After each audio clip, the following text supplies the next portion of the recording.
we can just talk about the range of your work. You've worked on an enormous array of questions and topics across your career. Has that breadth been deliberate, or has it just taken place? I just responded to stimuli. It's not exactly Pavlovian, but one thing led to another, and in retrospect, has that been all to the good, or has it undercut your focus here? who knows? I don't know. I mean, the very title and the opportunity to write my book, Natural Law and Natural Rights, were just given to me by Hart.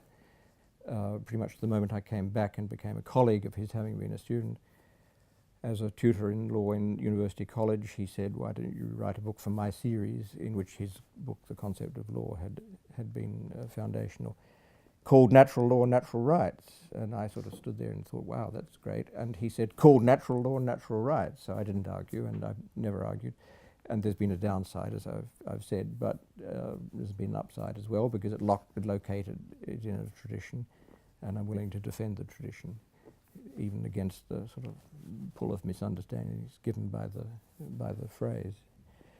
And natural rights too, well, the human rights, as I point out in the book, what we nowadays call human rights are just natural rights, and vice versa.